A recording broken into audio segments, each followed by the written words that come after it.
Hi friends, இன்றைக்கி கருப்பு கவுனி அரிசியை வச்சு எப்படி பெரியவங்க சாப்பிட்லாம், குழந்தைங்களுக்கு அதை எப்படி கொடுத்தா சாப்பிடுவாங்க அப்படிங்கிறத வீடியோவை முழுசாக ஸ்கிப் பண்ணாமல் பாருங்கள். இப்போ தான் பார்க்குறீங்கன்னா என்னோடய சேனலை சப்ஸ்கிரைப் பண்ணிக்கோங்க. வாங்க இப்போ வீடியோக்குள்ளே போகலாம்.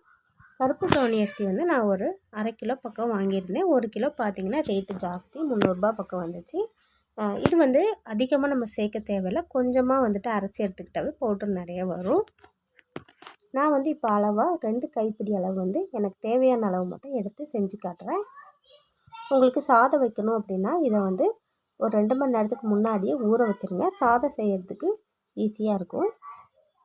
நான் இன்றைக்கி இதை கூழ் மாதிரி காய்ச்சி சாப்பிட போகிறேன். நல்லா கழுவி சுத்தமாக எடுத்துட்டு இந்த மாதிரி ஒரு சட்டி வச்சு இதை சூடு பண்ணி எடுத்துக்கலாம். தண்ணி பதம் எதுவுமே இல்லாமல் கருக விடாமல் லைட்டாக வறுத்து எடுத்துக்கணும். இல்லை அப்படின்னா நீங்கள் வெயிலில் கூட காய வச்சுக்கலாம். இது மட்டும் இல்லாமல் நிறைய வீடியோஸ் என்னோடய சேனலில் இருக்குது, போய் பாருங்கள். இது பார்த்திங்கன்னா வெயிட் லாஸ்க்கு உங்களுக்கு ரொம்பவே ஹெல்ப்ஃபுல்லாக இருக்குங்க. காலையில் ஒரு டம்ளர் நம்ம குடிக்கும்போது நமக்கு நல்லாவே பசி அடங்கும். இப்போ இதை ஒரு தட்டுக்கு மாற்றிக்கிறேன். இப்போ இதை சூடு ஆறட்டும். நம்ம ஒரு மிக்ஸி பவுலில் சேர்த்துட்டு அரைச்சி எடுத்துக்கலாம். இப்போ நான் இதை ஒரு மிக்ஸி பவுலுக்கு மாற்றிக்கிறேன். எதுவுமே சேர்க்கக்கூடாது, அப்படியே பவுட்ரு பண்ணி எடுத்துகிட்டு வந்துக்கலாம்.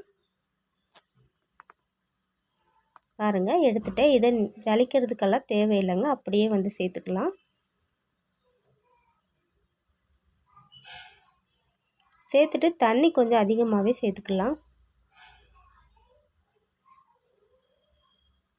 இது வேகிறதுக்கு டைம் எடுக்கும், அதனால் தண்ணி ஒரு 1.5 சம்பு பக்கம் நான் சேர்த்துக்கிறேன். கொஞ்சமாக சேர்த்திங்கன்னா அடுத்தடுத்து தண்ணி ஊற்றுற மாதிரி இருக்கும். அது டேஸ்ட்டு டிஃப்ரெண்ட்டாக கொஞ்சம் மாறிடும். அதனால் தண்ணி சேர்க்கும் போதே கொஞ்சம் அதிகமாக சேர்த்துக்கலாம். இப்போ இதை நல்லா கொஞ்சம் வேகட்டும். கொதி வந்ததுக்கப்புறமா கரண்டி வச்சு கிளறிக்கலாம். பாருங்கள், தண்ணி எல்லாமே எப்படி குறைஞ்சிருச்சு. நல்லா ஒரு ராகி கூழ் பதத்துக்கு இப்போ ஆயிடுச்சு. கலரும் பார்த்திங்கன்னா நல்லாவே சேஞ்ச் ஆகி சூப்பராக இருக்குது பார்க்குறதுக்கு. இப்போ நான் இதை அப்படியே கீழே அடுப்பு ஆஃப் பண்ணி வச்சுறேன். இது பார்த்திங்கன்னா உப்பு போட்டு நம்ம பெரியவங்க இதை அப்படியே சாப்பிடாமல் கொஞ்சம் தண்ணி ஊற்றி கரைச்சி ஊறுகாய், மாங்காய், வடகம் எது வேணாலும் வச்சு சாப்பிட்டுக்கலாம். இப்போ இதையே கொஞ்சமாக நம்ம குழந்தைங்களுக்கு எடுத்து அவங்க சாப்பிட்ற மாதிரி கொடுத்துடலாம். தேங்காய் பால் 1 கப் பக்கம் நான் சேர்த்துருக்கேன். நல்லா கெட்டியான தேங்காய் பால். இப்படி குழந்தைங்களுக்கு கொடுக்கும்போது நல்ல ஒரு ஆரோக்கியமான உணவாகவும் இருக்கும். பசியும் பார்த்திங்கன்னா நல்லா அடங்கும்.